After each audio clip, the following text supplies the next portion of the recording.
Kopi. Indonesia merupakan penghasil kopi terbesar nomor 4 dunia setelah Brazil, Vietnam, dan Kolombia.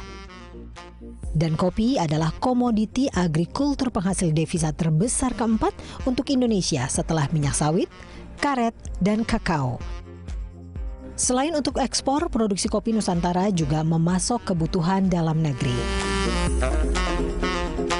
Pertanian dan industri pengolahan kopi Indonesia bergairah juga tak lepas dari tren yang sedang terjadi belakangan ini. Masyarakat Indonesia sedang gandrung minum kopi. Kopi yang tadinya menjadi kebutuhan sehari-hari bagi sebagian kalangan, kini sudah menjadi gaya hidup di masyarakat. Apalagi di perkotaan. Tak heran kalau kemudian muncul berbagai kedai kopi dengan sajian cita rasa kopi Nusantara seperti Gayo, Mandailing, Lampung, Jawa, Kintamani, Toraja, Bajawa, Wamena, serta Luwak. Nah, tahukah Anda, di balik kenikmatan kopi, ada orang yang memiliki keistimewaan untuk menentukan mana kopi yang berkualitas bagus dan bernilai tinggi. Pemirsa, setiap saya mencicipi nikmatnya secangkir kopi, saya jadi penasaran seperti apa ya proses produksi untuk mengetahui kualitas kopi dan juga siapa sosok di balik cita rasa kopi. Nah, dalam Maestro Indonesia kali ini saya akan mengajak Anda ke kota Jember untuk mengenal langsung sosok dokter kopi Indonesia yang sekaligus merupakan pencicip kopi bersertifikat internasional pertama di Indonesia, yakni Yusianto.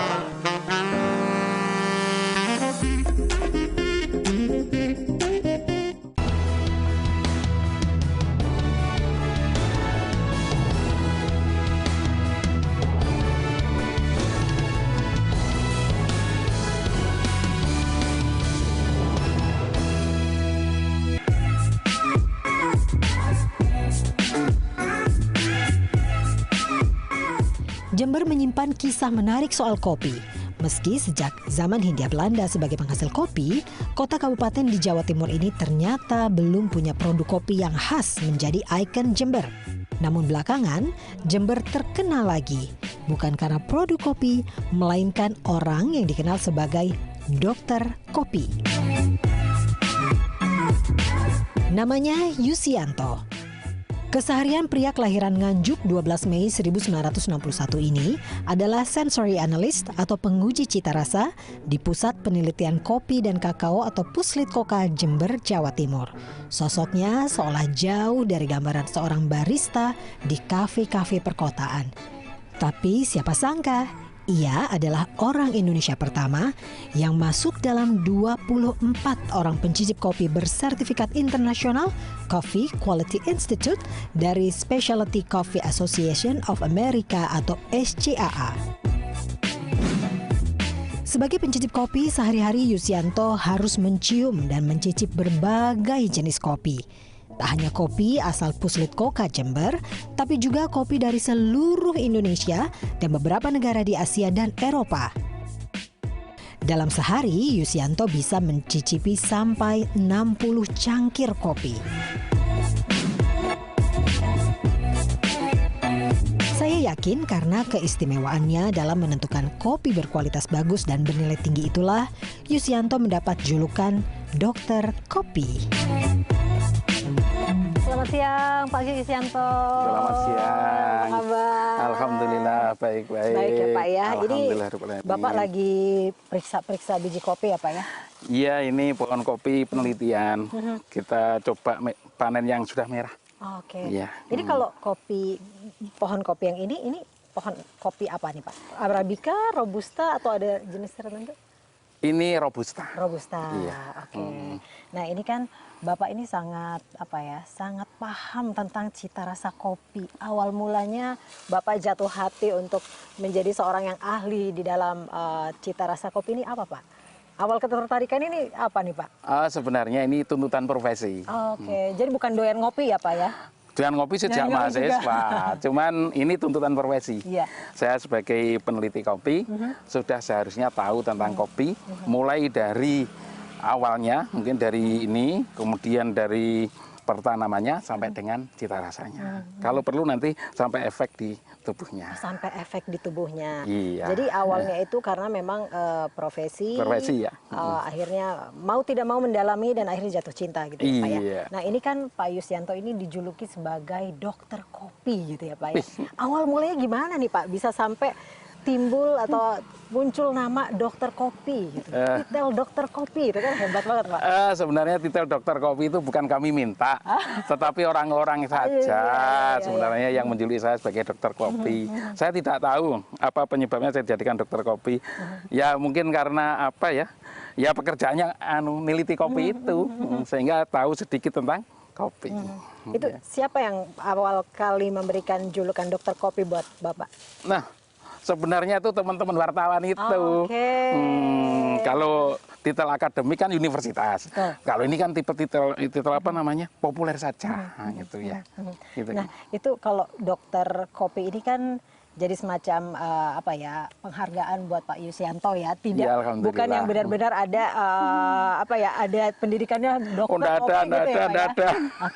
Nih Pak, tapi kan terlepas dari memang tidak ada pendidikan yang khusus, Bapak kan pada tahun 2009 ini mendapatkan sertifikat dari SAAC, ya kan? Ya, SCAA. SCAA. Ya.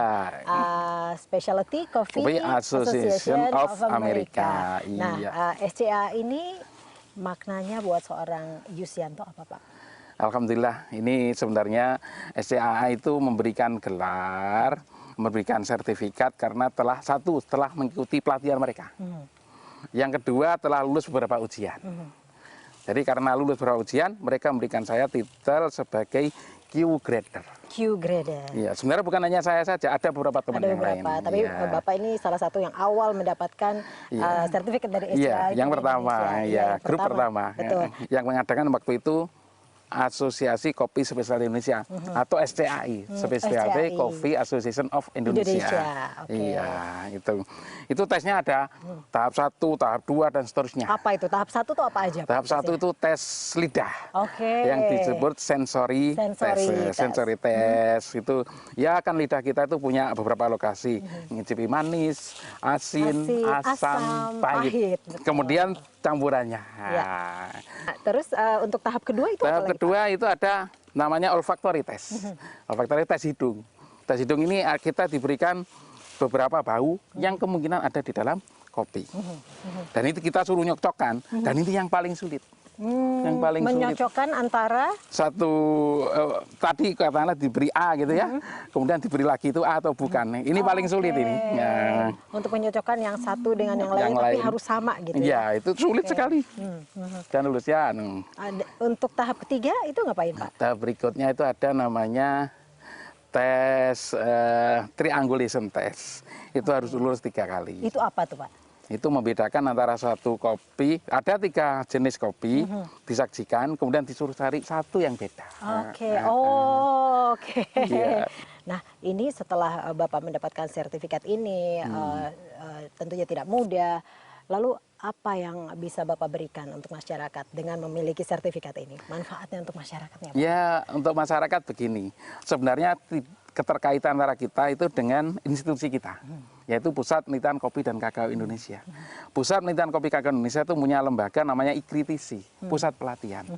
Dengan adanya yang melatih itu juga seorang yang dianggap ahli, diakui ahli secara internasional, maka IKRITISI yang sekarang juga ada pelatihan di situ, itu terjadi kita ini lebih dipercaya, gitu. Sehingga pelatihan-pelatihan kita semakin lama semakin banyak pesertanya. Pak, saya ini masih penasaran dengan kopi-kopi ini kan setelah biji-biji ini, biji-biji kopi yang matang ini dipetik, biasanya akan dijemur dulu sebelum akhirnya digiling gitu ya Pak ya? Kurang lebih prosesnya seperti itu ya? Saya boleh lihat proses kopi selanjutnya ya Pak ya? Boleh. Saya mau tanya-tanya terus nih sama Bapak, kopi yang enak tuh seperti apa sih Pak? Saya penasaran. Ya, kopi yang enak diminum. Ya, kita sambil lihat ke sana ya Pak ya? Sebenarnya seperti itu. Oke, mari Pak. Hati-hati. Ya.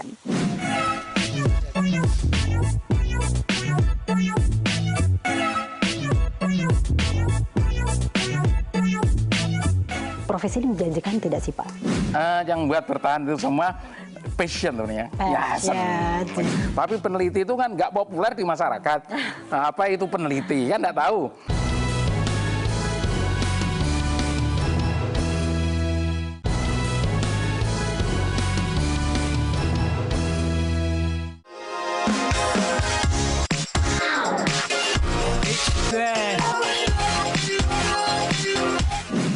Sehari-hari Yusianto tampil sederhana, tapi di balik kesahajaannya itu, ia ternyata adalah guru bagi banyak barista atau pembuat dan penyaji kopi. Bahkan lulusan teknologi industri pertanian dari Institut Pertanian Bogor tahun 1988 ini rutin menjadi juri kompetisi barista. Wajar saja jika kemudian banyak pihak menggunakan keahlian dan jasa ayah bagi 7 anak ini, termasuk negara lain seperti Malaysia, Korea, dan Thailand.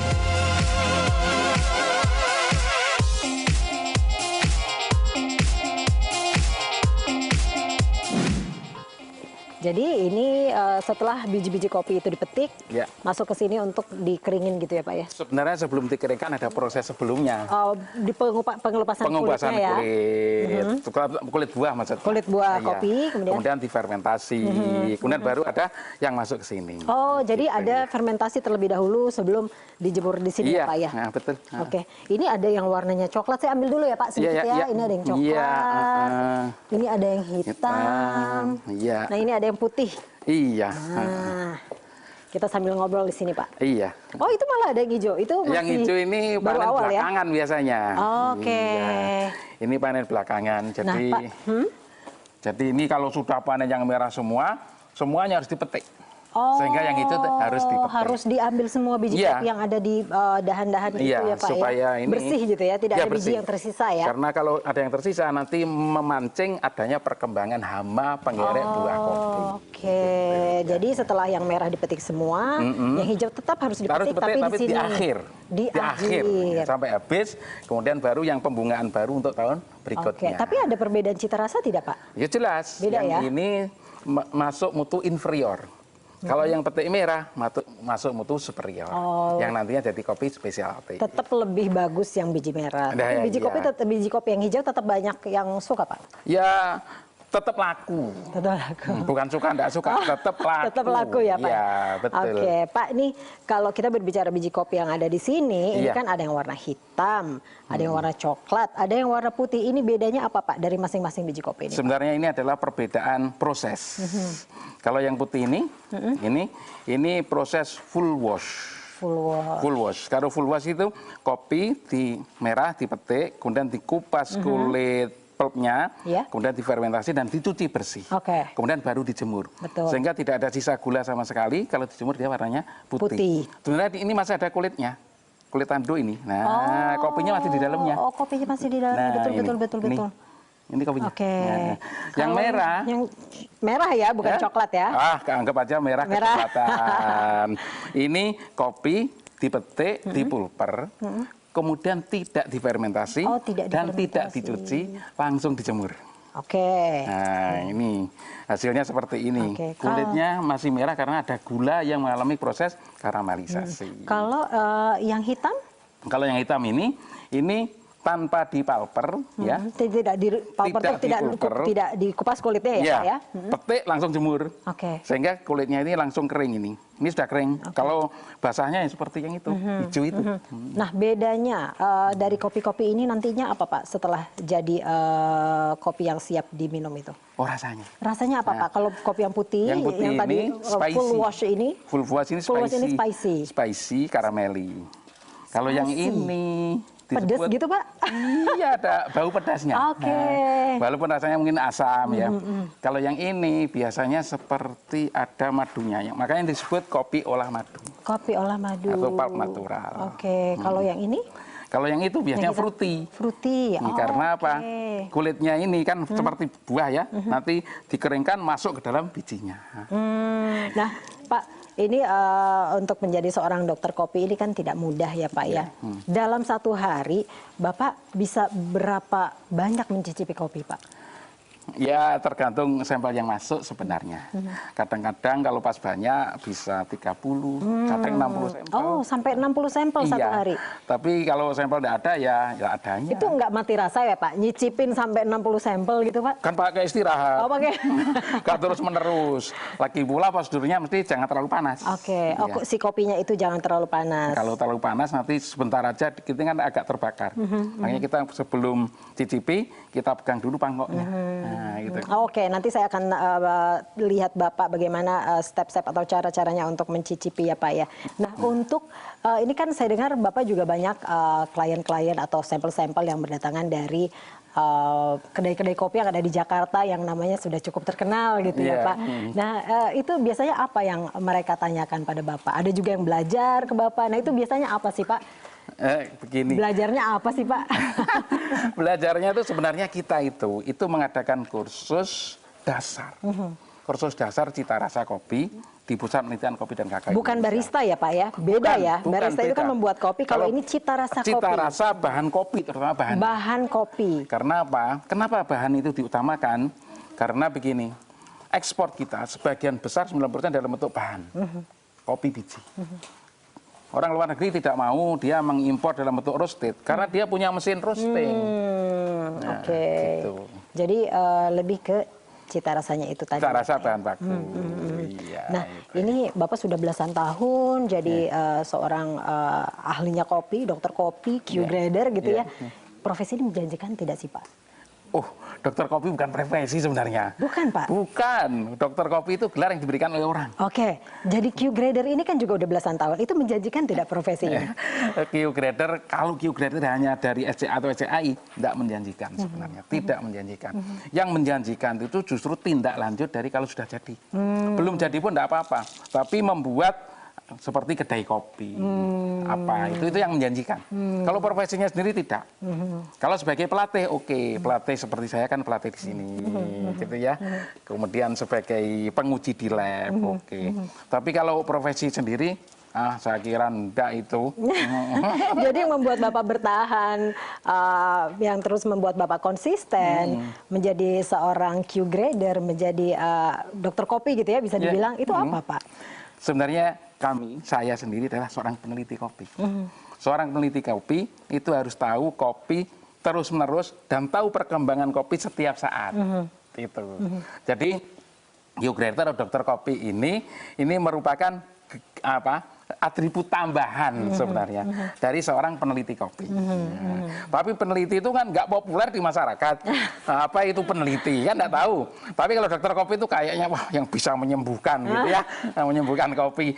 Dalam artian tahu detail tentang Kopi itu tadi ya Pak. Sehingga saling melengkapi. Peneliti kopi, dokter kopi, Q-grader dan sebagainya ini saling melengkapi bahwa seseorang ini ini relatif lengkap begitu daripada peneliti saja. Betul. Nah, yang membuat Bapak bertahan dengan semua itu apa, Pak? Yang membuat bertahan itu semua passion tuh ya. Passion. Kalau istilahnya anak-anak sekarang passion gitu ya, Pak. Istilah now. Iya, istilah zaman now gitu ya, Pak ya. Jadi memang Bapak jatuh cinta dan sangat sangat benar-benar sudah menyatu gitu ya Pak ya, dengan kopi ini. Baik. Pak, kita akan lihat prosesnya yang lain. Biasanya kan setelah dijemur, roasted dulu apa penggilingan? Roasted dulu. Roasted dulu ya. Kita akan lihat salah satunya ya, roasted atau penggilingan ya Pak ya. Di sana boleh ya Pak ya? Mari. Pak.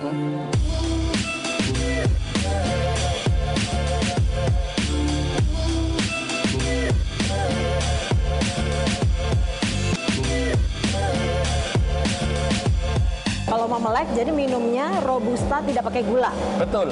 Sehingga bisa membuat lebih tahan meleknya gitu ya Pak? Iya. Kalau ingin lebih lama lagi, ada tambahannya. Tambah sedikit garam.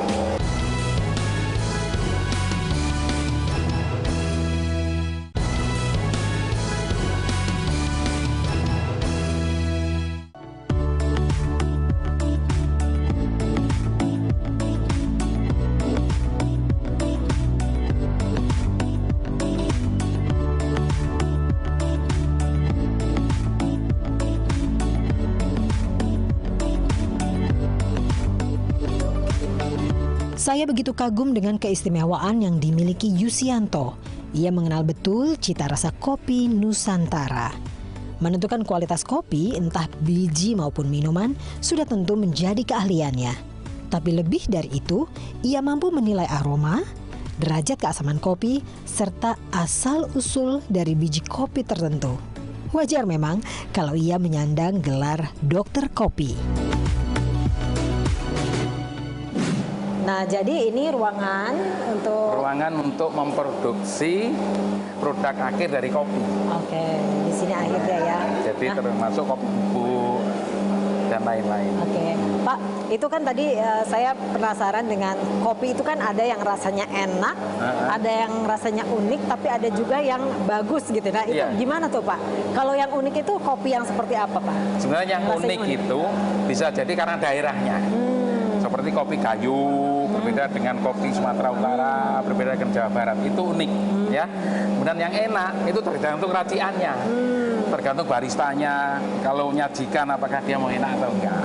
Tahu ya Pak ya, nanti misalnya bijinya yang dihasilkan biji kopi kurang bagus, nanti pengolahannya seperti apa itu Bapak biasanya mengetahui di situ ya? Ya, tahu dan memberikan advice kepada petani atau pengolah yang lain. Pada pengolahannya. Ya.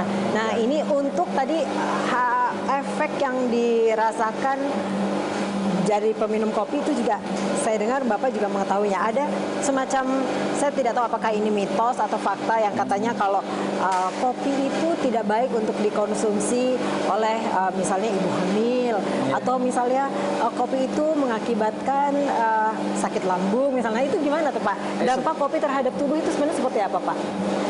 Filosofi pertama, kopi itu minuman yang sehat bagi orang sehat.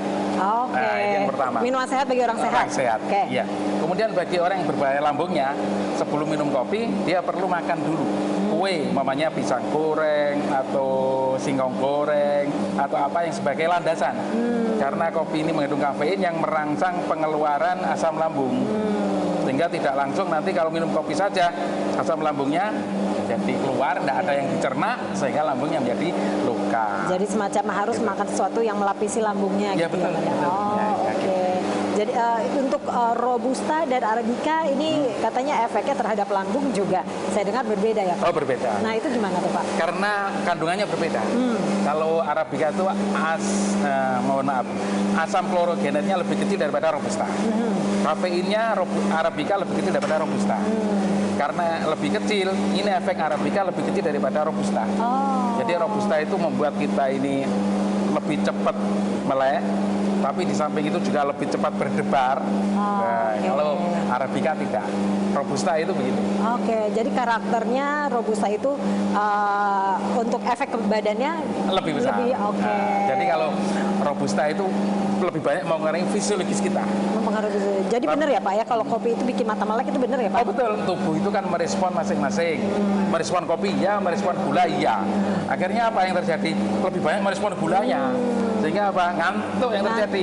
Coba kalau nggak ada gulanya, kopi saja yang direspon. Jadi kalau melek. Jadi kalau orang yang mau begadang misalnya ngerjain skripsi atau mau bikin laporan gitu ya Pak ya. Kalau mau melek jadi minumnya Robusta tidak pakai gula. Betul. Karena Robusta bikin lebih cepat melek dan dengan tidak adanya gula sehingga bisa membuat lebih tahan meleknya gitu ya Pak. Kalau ingin lebih lama lagi ada tambahannya. Tambah sedikit garam. Jadi gitu. Robusta tambah sedikit garam meleknya lebih lama. Karena kenapa gitu Pak?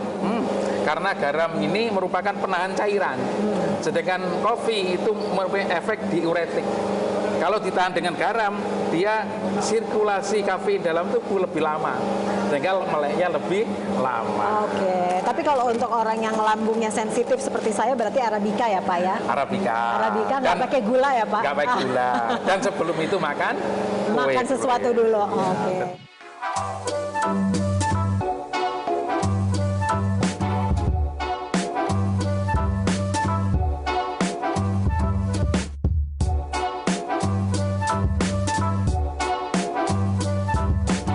Nah, bagi pecinta kopi, tahukah Anda mitos dan fakta seputar kopi?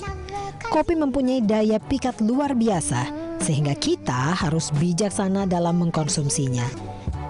Jangan sampai kita tidak mendapatkan manfaat baik dari kopi.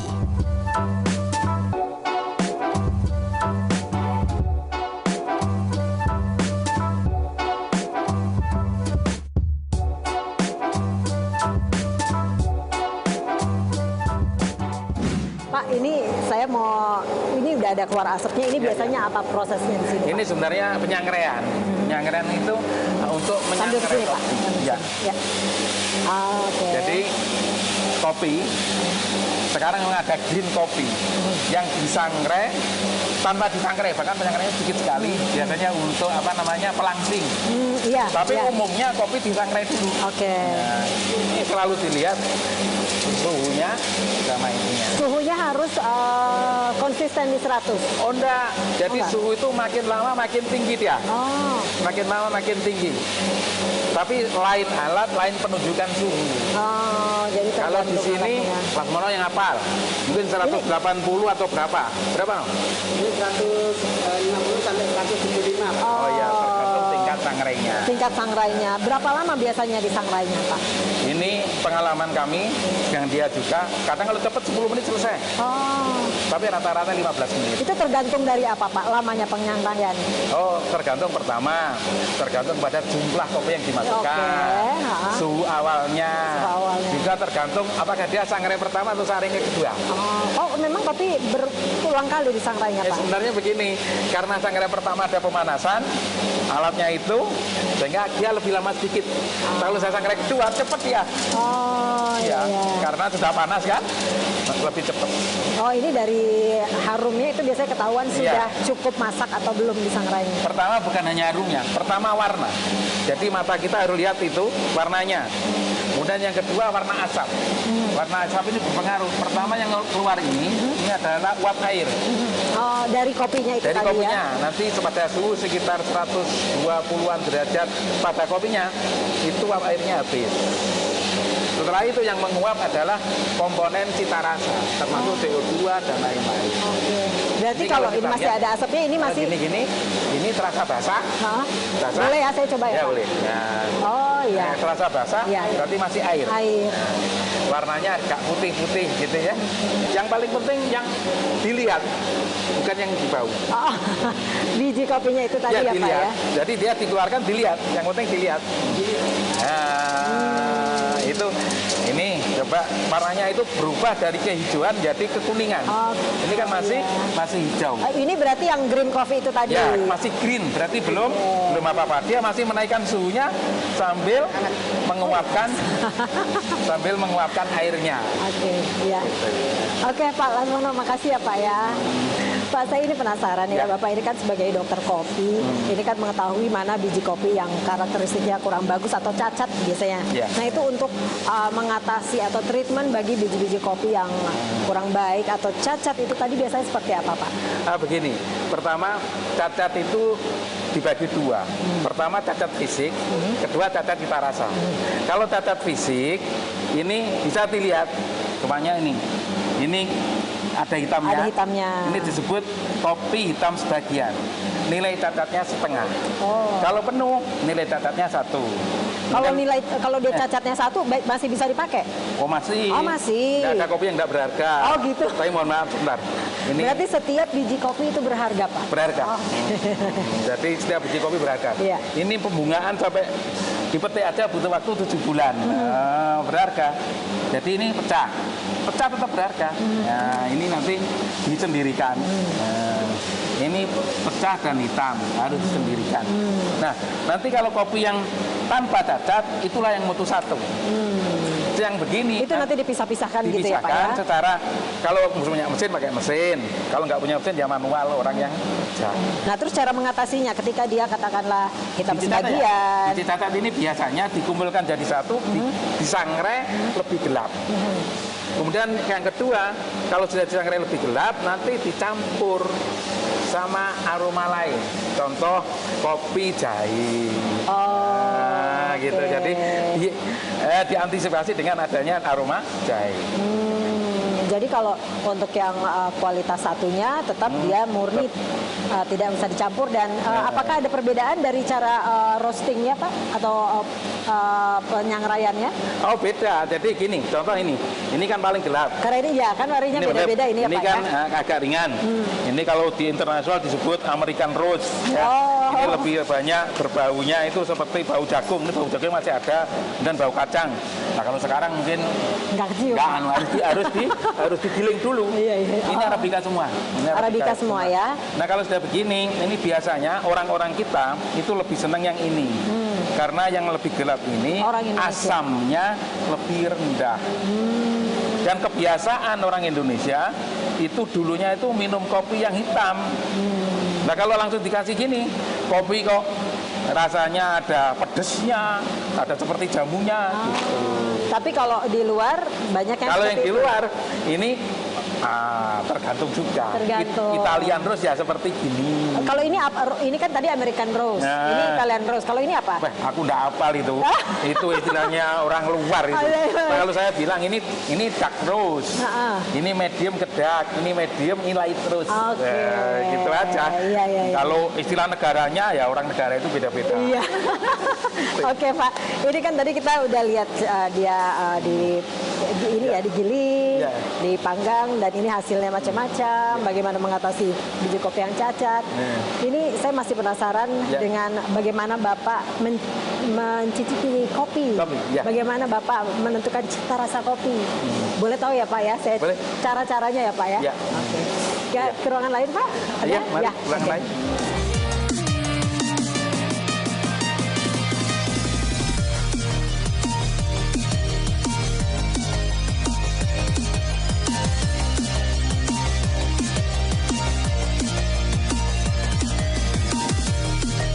Kopi mencerdaskan.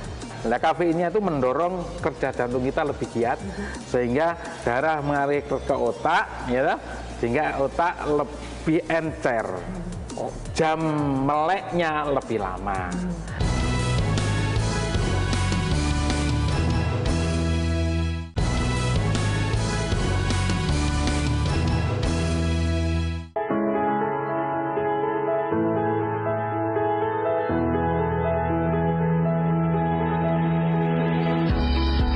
Kepekaan indera adalah andalan seorang pencicip kopi seperti Yusianto, karena ia harus bisa mencari cacat cita rasa dengan cara melihat, mencium, dan mencicip kopi. Dan ketika kopi tak selalu enak untuk dinikmati, disitulah resiko yang harus dirasakan seorang pencicip kopi.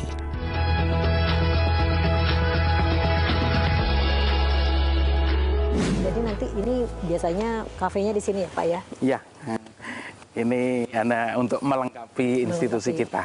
Iya. Jadi ada mulai dari pohonnya, kemudian ada pengolahannya, dan produk jadinya ada di sini. Iya, harus ada semua. Soalnya kita sebagai PUI, itu pusat unggulan IPTEK.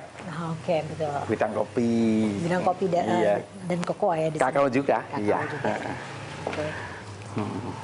Kita mau ini ya Pak, saya penasaran mau lihat Bapak gimana caranya Bapak mencoba mencicipi kopi, menyesap kopi gitu, Iya, dan iya. mengetahui cita rasanya gitu Iya, ya Pak iya, ya, cara iya. nyiumnya. Sambil duduk ya Pak ya, boleh iya, ya? iya. Saya ambil kopinya ya Pak ya? Oh, boleh. Oke. Saya duduk. Ya, Oke. duduk sini Pak ya.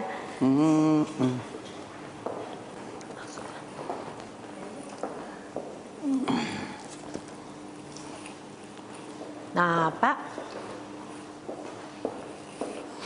nah ini Pak ada kopi yang tapi masih sedikit panas. Ini biasanya kalau untuk dari harumnya itu gimana nih Pak? Dari harumnya. Ini biasanya saya nyiap kopi dari sebelum diseduh dulu. Oh. Tapi setelah diseduh enggak apa-apa. Kita hirup harumnya dulu.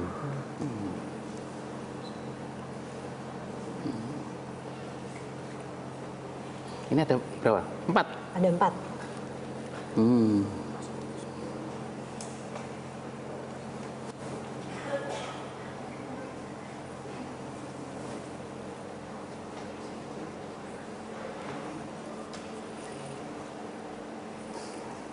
Dari harum-harum ini sudah ketahuan Pak. Kopi ini apa yang Bapak bisa ketahui cuma dari harum kopi yang sudah diseduh? Sebenarnya dari harum ini satu bisa tertebak kopi jenisnya apa. Seperti ini paling kuat aromanya, tapi mencirikan kopi Liberica atau kopi Excelsa. Biasanya masuk di sini. Karena yang kalau aromanya kuat itu Liberica sama Arabica. Nah ini nampaknya loh ya, saya belum tahu, saya ini kan penciumannya sudah nggak terlalu pekang. Bisa aja nih Bapak. Ini kayaknya Arabica. Tapi lebih pastinya mesti dicicipi nanti kalau sudah dingin. Ya toh? Kita boleh aja nebak, tapi mesti harus ada tindak lanjutnya. Kalau di sini ini confuse saya, entah robusta ya. Ini nggak tahu apa ini asing ini yang ini, asing. Ya. Kali ini robusta. Ini robusta. Cuman ini asing ini nggak tahu apa. Oke, nah Bapak ini kan Bapak sudah puluhan tahun bahkan mencicipi berbagai rasa kopi ya Pak ya. Yeah. Nah ini saya penasaran, biasanya orang kalau berarti kan salah satu panca indera yang paling berharga dari Bapak karena profesi Bapak sebagai pencicip kopi, sebagai dokter kopi kata orang itu kan berarti lidah ya. Nah hidung. Oh hidung ya Pak, bukan lidah ya Pak kalau kopi itu ya. Hidung. Karena apa? Kopi itu sebagai produk aromatik. Jadi hidung mesti peka. Ya. Nah itu Bapak diasuransikan tidak Pak? Oh enggak. Asuransinya bukan hanya hidung, tapi mulai dari rambut sampai dengan ujung kaki jangan asuransikan. Enggak ada BPJS itu. Tidak ada khusus mengasuransikan untuk hidung dan lidah gitu nggak ada ya Pak ya? Ada. Gitu. Nah ini tipsnya untuk bisa menjadi seorang Q grader yang papan atas itu apakah bisa langsung menjadi seorang Q grader yang istilahnya banyak orang percaya atau itu ada semacam step by stepnya Pak? Sebenarnya pencicip kopi ini kan sebenarnya ilmu keterampilan atau ilmu sebenarnya berbasis kepada latihan. Sehari memang berapa kali Pak minum kopinya? Kalau minum kopi 2 kali yang sengaja. Yang tidak sengaja? Yang tidak sengaja tergantung ini kalau buahnya itu ya terminum juga ini. Setelah itu apa biasanya setelah dicium? Setelah dicium ini namanya break, di break nah ini dipecah. Yang dipecah itu sungkupnya. Biasanya di sini ada busa. Ya toh? Setelah itu pegang, tangannya kuat, kemudian diambil, diseruput. Harusnya dibuang, tapi kan nggak ada buangnya, ditelan. Kenapa ya Pak dibuang Pak? Ya kan tidak semua kopi enak. Oke. Kalau pas kena yang gini, kan takut juga saya. Aduh. Apa ini kopi? Ya di dalamnya gitu ya, kan takut. Kalau yang ini kan, nah, jelas Librica. Nah, Librica jelas. Sudah. Nggak usah anu lagi. Pak, saya ada bawa kopi dari Jakarta. Saya pengen Bapak mencoba atau mencicipi kopi ini. Dan saya ingin Bapak menilai keunikan kopi itu tadi. Oh iya, boleh. Ketahuan nggak nih kira-kira dari daerah mana saja kopinya? Saya minta tolong Mas ya Mas. Paling nggak tahu kalau daerahnya. Nah, ini Pak. Nggak enak ya Pak? Ini Pak. Kalau daerah saya mungkin nggak tahu, tapi coba jenis dulu. Di break dulu Pak. Ya, nggak tak cium dulu aja.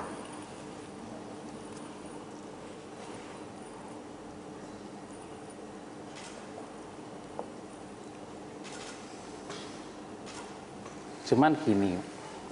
Jadi 3 kopi ini, 4 kopi ini sebenarnya diambil dari kopi yang sudah terlalu lama di toko atau di apa. Sehingga yang pertama kali tercium adalah bau apeknya. Oke. Ya. Sesensitif itu ya Pak ya? Iya. Tercium ya? Jadi jauh dari yang tadi. Yang dari ini lebih segar kopinya? Oh ya, jauh lebih segar. Ini apek dulu. Kalau sudah kena apeknya ini, yang lainnya ikut berubah. Ini terlalu lama di dalam toko atau dalam penggorengan. Ini minimal lebih dari 2 minggu.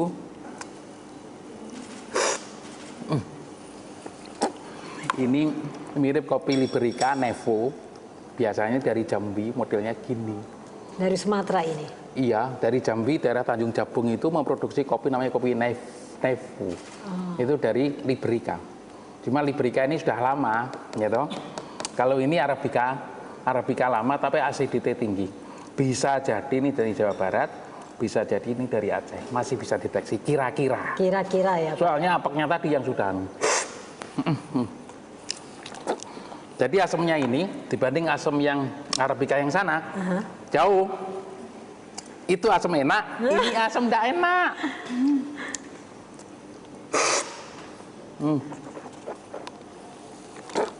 Ini sama ini hampir sejenis. Ini sama ini hampir sejenis. Tapi ketahuan nggak Pak tadi daerahnya? Daerahnya sudah nggak ketahuan karena apa? Sudah kelamaan. Nggak bisa. Nggak bisa. Oke.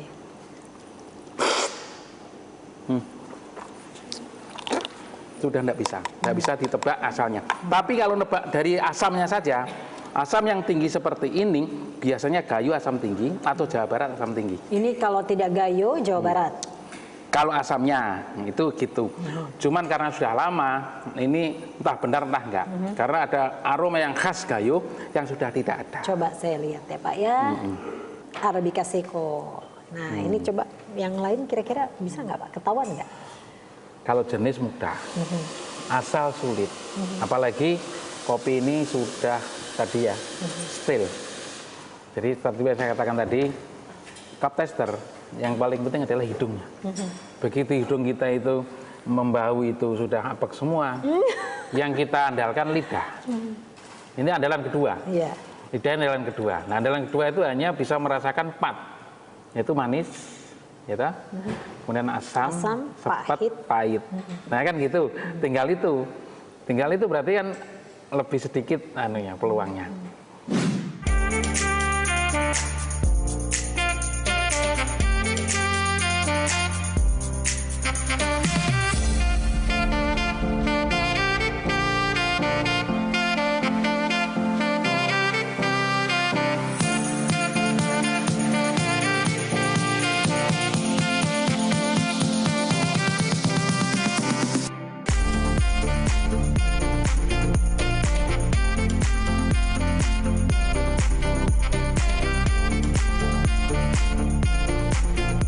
Pak, ini kan tadi kita udah banyak sekali kopi yang Bapak udah cicipi juga. Indonesia ini kan salah satu daerah penghasil kopi gitu ya Pak ya. Tapi memang bukan yang nomor satu. Mungkin tidak Pak, Indonesia akan menjadi raja kopi dunia ke depannya? Mungkin. Asal tepat cara, tepat tempat. Jadi begini, seperti yang katakan tadi, seperti kopi di daerah Sumatera bagian selatan. Ada yang ketinggian di atas 1000, tapi masih ditanami Robusta, mestinya Arabica deh. Nah itu, nah itu nanti daerah-daerah yang cocok dengan kondisi kopinya sendiri, maka akan ditanami kopi yang cocok. Karena ditanami kopi yang cocok, yang terjadi apa? Produktivitasnya menjadi tinggi. Itu. Pernah nggak sih Bapak kasih saran gitu, mungkin ke pemerintah bahwa ini harusnya kita tepat sasaran untuk penanaman dan segala macam, itu pernah Bapak? Iya pernah. Seperti sekarang saya ini sedang membina petani di Bengkulu, di Kabupaten Kepahyang sama Kabupaten Rejang Lebong. Ada kopi-kopi Robusta yang bagus di sana, tapi di ketinggian di atas 1000. Memang kopi Robusta itu bagus, tapi harganya tetap rendah. Saya anjurkan kepada Pak Bupati sana, ini bagus kalau dikonversi ke Arabica. Tapi masyarakat, karena tanamannya itu Robusta, berubah ke Arabica, dia butuh contoh yang namanya demo plot, demonstration plot. Dan ini kita sudah kerjasama sama mereka untuk buat demo plot. Oke, jadi ini kita tinggal sedikit lagi untuk menjadi raja kopi dunia sebenarnya Indonesia ya Pak ya. Nah ini Bapak selama menjalani profesi puluhan tahun sebagai mencicip kopi, orang mengatakan dokter kopi, itu apa Pak suka dukanya? Sukanya bisa mencicipi kopi seluruh Indonesia. Dukanya kalau pas mencicipi kopi tidak enak seperti yang ini duka ini. Apalagi tempat buangannya tidak ada, tadi langsung tumpahkan di sini. Waduh. Iya. Gitu. Ada kopi Robusta Pak Arabica di sini yang menjadi andalan sini Pak. Sebenarnya di sini kita dulu punya 3 jenis kopi. Kopi excellent, kopi super, kopi standar. Ini kopi standar itu enak, kopi super lebih enak, kopi excellent paling enak. Nah, saya mau kopi excellentnya boleh ya Pak ya? Boleh. Cicip Pak ya? Boleh. Aduh, Mas, boleh? Nah, ini kopi excellentnya ya. Terima kasih banyak. Ini belum pakai gula. Kopi excellent didesain untuk konsumen Indonesia pada umumnya. Jadi boleh sehingga ya Pak, harus pakai gula gitu. Yang didesain tanpa gula itu kopi dengan sangrai itu sedang lebih ringan dari itu. Kemudian pembubukannya juga nggak terlalu halus. Kalau ini sudah disangrai agak tua, bubukannya halus. Jadi cita rasa yang harusnya muncul apa Pak? Yang ini, cokliti. Cokliti? Ya, itu apa? Seperti coklat. dark chocolate. Oke. Cuman aftertaste-nya tetap bitter. Silakan dicicip, sudah menep itu. Nah, permukaannya saja. Pakai sendok saya, Pak. Iya. Saya coba ya. Iya. Rasanya, Pak. Pahit. Ya, tetap Karena pahit.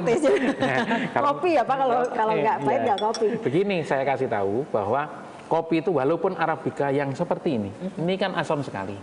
Tapi pada saat kita nyicip pertama, pasti terasa pahit. Tapi setelah kita menyesuaikan mulut kita, lidahnya menyesuaikan maka cicipan kedua sudah kurang berpahitnya. Oke. Gitu. Pak, ini apa pesan-pesan Bapak bagi generasi muda Indonesia yang ingin mengikuti jejak Bapak atau mereka yang juga ingin fokus menekuni sebagai penjahit kopi atau ingin menekuni dunia kopi? Apa, Pak? Nah, pesan-pesan saya bahwa pertama adalah kita rubah image kita. Bahwa minum kopi itu bukan menyakitkan, tapi menyehatkan. Yang pertama itu. Yang kedua itu kopi mencerdaskan. Kenapa? Karena ada kafeinnya. Nah, kafeinnya itu mendorong kerja jantung kita lebih giat, sehingga darah mengalir ke otak, ya, sehingga otak lebih encer. Jam meleknya lebih lama, sehingga bisa berpikir dan bekerja dengan sebaik-baiknya. Dimanfaatkan untuk belajar gitu. Untuk ya, Pak? belajar dan hal-hal positif yang lainnya.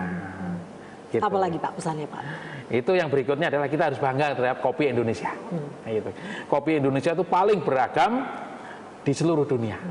Kalau di sana ada kopi Kolombia, kopi Brasil. Tapi kalau kita bukan hanya kopi Indonesia, tapi kopi Gayo, kopi Sumatera, kopi Preanger, Java kopi, kopi Toraja, kopi Kintamani, kopi Wamena, ada semua. Dan semua punya ciri khas.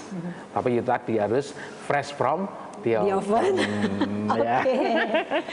Baik, Bapak, terima kasih banyak atas waktunya sudah bersama Maestro Indonesia. Semoga apa yang sudah Bapak kerjakan selama ini akan ditiru oleh banyak generasi muda sehingga kopi Indonesia pada akhirnya bisa menjadi raja kopi di dunia. Insya Allah. Insya Allah. Terima kasih, Bapak. Terima kasih kembali. Ya.